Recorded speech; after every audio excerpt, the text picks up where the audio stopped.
মাগুৰমাৰী কলবাৰী হাইস্কুলৰ বসন্ত উৎসৱ কৃতি ছাত্ৰ ছাত্ৰীক সম্বৰ্ধনা আৰু নৱাগত আদৰণি সভা তামুলপুৰ জিলাৰ নাওকটাৰ মাগুৰমাৰী কলবাৰী উচ্চ মাধ্যমিক বিদ্যালয়ত বসন্ত উৎসৱ কৃতি ছাত্ৰ ছাত্ৰীক সম্বৰ্ধনা আৰু নৱাগত আদৰণি সভাখন আজি 13 জুনত বিদ্যালয় প্ৰাংগণত অনুষ্ঠিত হৈ যায়। বিদ্যালয়খনৰ প্ৰধান শিক্ষক তপেশ্বৰ কলিতাই সভাপতিত্ব কৰা সভাখন উদ্বোধন কৰে ৰণেন্দ্ৰ নাৰ্জাৰীয়ে। ভাষণ প্ৰসংগত তেওঁ কয় যে ছাত্ৰ ছাত্ৰীসকলে জীৱনত পঢ়া শুনা কৰি ডাঙৰ মানুহ হ'ব পাৰে, কিন্তু এজন ভাল মানুহ হোৱাটোহে কঠিন বুলি তেওঁ মন্তব্য কৰে। অনুষ্ঠানত মুখ্য অতিথি হিচাপে লুইট একাডেমী ধমধমাৰ সঞ্চালক মনোৰঞ্জন ভাগৱতী,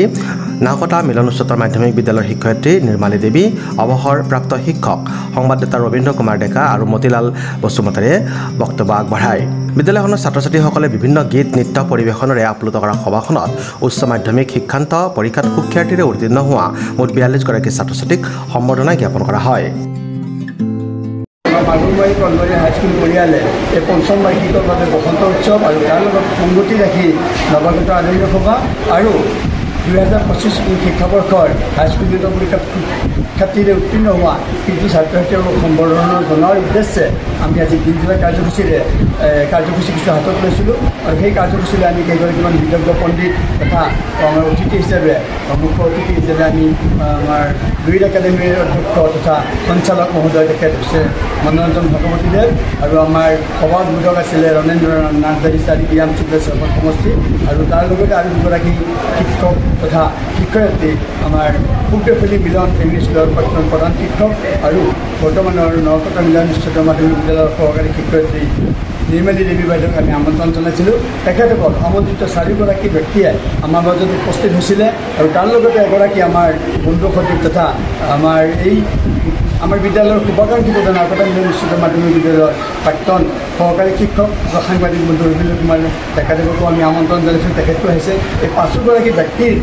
সহযোগত আমি ধুনীয়াকৈ আমাৰ অভিভাৱক ছাত্ৰ ছাত্ৰীসকলে প্ৰায় 200মান আমাৰ গেডাৰিঙত আমি সুন্দৰভাৱে আজি এই সভাখন আমি ৰূপায়িত কৰিব পাৰি নিজকে আমি আনন্দিত অনুভৱ কৰিছোঁ। আমি সৌভাগ্যৱান বুলি ভাবিছোঁ। ইমান গৰমৰ মাজতো আমাৰ অভিভাৱকসকল আহিছে, অতিথিসকল আহিছে আৰু ছাত্ৰ ছাত্ৰীসকলে সুস্থিৰ পৰিৱেশৰ মাজত বিশেষকৈ আটাইকেইজন ব্যক্তিৰে ভাষণ তথা উপদেশ আমাৰ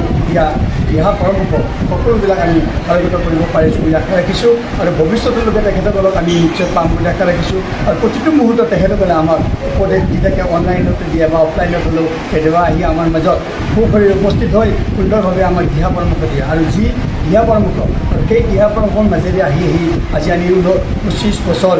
ইতিমধ্যে অতিক্ৰম কৰি এই বিদ্যালয়খনে এই 2026 বৰ্ষৰ আৰম্ভণিতে আমি ৰূপালী জয়ন্তী বৰ্ষ উদযাপন কৰাৰ আমি দিহা কৰিছোঁ আৰু তেখেতসকলে আমাক উপদেশ দিছে। আৰু ইয়াং ৰণেন্দ্ৰ নাৰ্জাৰী ছাৰে আৰু আমাৰ প্ৰাক্তন ইয়াং গণেশ কছাৰী ছাৰেও ইতিমধ্যে আৰু UPPLৰ আমাৰ এগৰাকী